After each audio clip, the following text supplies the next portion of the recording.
फिरोजाबाद पहुंचे पर्यटन मंत्री ठाकुर जयवीर सिंह ने चक्रवर्ती सम्राट अशोक की जयंती कार्यक्रम में की शिरकत। इस मौके पर सम्राट अशोक के जीवन में किए गए समाज के कार्यों की प्रशंसा की। इस दौरान ठाकुर जयवीर सिंह ने कहा, वक्फ के नाम पर गरीबों की जमीनों पर कब्जा किया जा रहा है, कट्टरपंथियों और मुल्ला हथियाना चाहते हैं। वहीं जयवीर सिंह ने कहा, वक्फ बिल गरीब मुस्लिमों की भलाई के लिए है। फिरोजाबाद से राजीव सक्सेना की खास रिपोर्ट।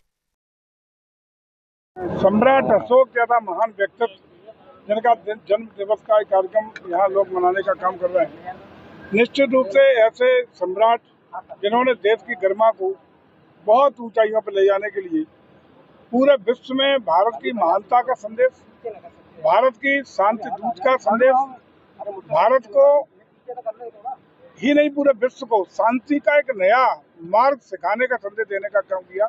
ऐसे महान व्यक्तित्व के लिए हम लोग भूर भूर प्रशंसा करते हैं। और ऐसा महान व्यक्तित्व जिसके चिन्ह, अशोक चिन्ह आज भी का नोट हो, चाहे वो भारत का प्रतीक चिन्ह हो, तो देखते हैं सांसद हो, मंत्री हो, अशोक का लॉट उस पर लगा होता है। ये सम्मान का प्रतीक है सम्राट अशोक के लिए। तो ऐसे महान सम्राट के लिए जिसने न सिर्फ देश को अक्षुण्ण रखा, न सिर्फ देश को एक बड़ी बल देने का काम किया, जिसने शांति का संदेश पूरे विश्व में देने का काम किया, ऐसे व्यक्तित्व के लिए आज के पावन अवसर पर हम लोग उन्हें भूर भूर उनकी प्रशंसा भी करते हैं और कोर्ट से उन्हें नम्रतम प्रणाम करते हैं। अखिलेश यादव का एक बयान है कि उन्होंने कहा वक्फ बोर्ड का वो कानून इसलिए लाई है सरकार, वो जमीन हड़पना चाहती है। देखिए, सीए का जब कानून आया, पूरे देश में भ्रांति फैलाने का काम किया गया। सीए लागू हो गया, मुसलमानों को देश से बाहर निकाला जाएगा, उनसे रेजिडेंस के प्रूफ मांगे जाएंगे, कहाँ से आएंगे, निकले गए, कितने लोग आज तक निकल गए मुसलमान देश से।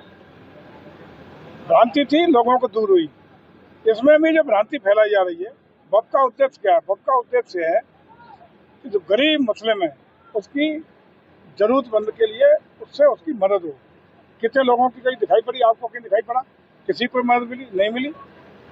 क्योंकि कच्छ पे माफिया, कच्छ पे मुल्ला मौलवी इस पर अवैध तरीके से संपत्तियों पर कब्जा करके उन संपत्तियों के लाभ का अर्जन करते रहे, अवैध कब्जे भी करते और दूसरी ओर तमाम संपत्तियों पर अवैध दावेदारी करके विवाद भी पैदा करते रहे। जो नया कानून आया है उसको लोगों ने बहस होते हुए देखा, लोकसभा में सुना, टीवी के माध्यम से, आप लोगों के माध्यम से राज्यसभा में भी देखा। आधी भ्रांति मुसलमानों की दूर हो गई, जिनको डराया जा रहा था मस्जिदों में कब्जा हो जाएगा, ईदगाहों में कब्जा होगा, ये सब आपकी धर्म की संपत्तियों को कब्जा करने का सरकार का मंसूबा है। आधी भ्रांतियां दूर हो गई। बहुत दिन दूर नहीं, बहुत जल्दी जैसे जैसे आप लोगों के माध्यम से बातचीत सच्चाई लोगों को पता, मुस्लिम समुदाय को लगेगी, इन लोगों को घर आएंगे भी और इन लोगों को सच्चाई बात नहीं सुनेंगे। और इसी का परिणाम है कि तमाम राज्यों में आज भी तमाम मुस्लिम संगठनों ने थैंक यू मोदी करके मुसलमान संगठनों ने धन्यवाद दिया वक्फ के नए कानून को लाने के लिए। और हम समझते हैं कि वक्फ का कानून उन सब जरूरतमंद पसमानदा समाज के लिए, गरीब मुसलमानों के लिए बहुत बड़ी उपलब्धि होगी। जो वास्तविक प्रॉपर्टीज हैं उनका उपयोग उन गरीबों के हित में हो सकेगा। जो वक्फ बोर्ड बिल का मंत्री जी, मुस्लिम धर्म गुरु जहाँ बिल का स्वागत करते हैं, वही काफी मुस्लिम धर्म गुरु इसका विरोध कर रहे हैं। इसका क्या कारण मानते हैं? क्यों? एक ही कारण है, सिर्फ तुष्टिकरण की राजनीति। क्यों मोदी जी ने इतना अच्छा कर दिया? बीजेपी को खिलाफत करनी है हमें। जबकि एक बार 2013 में कांग्रेस इसी बिल को लाई थी, संशोधन बिल जो 95 वाला था, तब बीजेपी ने उसका समर्थन किया था। आज मैं समझता हूँ कि ऐसा बिल है जिसमें सभी पार्टियों की राय ली गई, जेपीसी बना के सभी संगठनों की राय ली गई, हर स्टेट में वो कमेटी गई और जो भी संशोधन आए थे उनको एडॉप्ट किया गया। आज केवल विरोध के लिए विरोध है, तो मोदी जी का विरोध करना है तो करना है।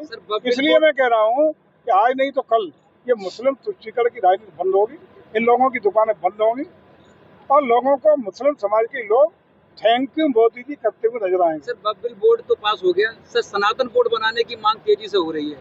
सर, आप पर्यटन मंत्री कैसे क्या देखते हैं? राष्ट्र हित में, प्रदेश हित में, जनहित में जो भी आवश्यक होगा तो लगातार होता रहेगा। सर, बिहार के राज्यपाल राष्ट्रपति आरिफ मोहम्मद खान का कहना है कि वक्फ की संपत्तियों पर गैर मुसलमानों का भी हक है। निश्चित रूप से पहली बात तो ये है, वो तो चलो विषय बहुत बात का है, जो संपत्तियां थी वक्ती वास्तविक, उनका लाभ तो किसी गरीब मुसलमान को ने दिया नहीं। केवल ये पार्लियामेंट पर अधिकार हमारा है, कुंभ का मेला लग रहा हमारा है, लखनऊ की विधानसभा हमारी है, हिंदुस्तान का पार्लियामेंट हमारा है, यही तो विवाद पैदा करते रहे।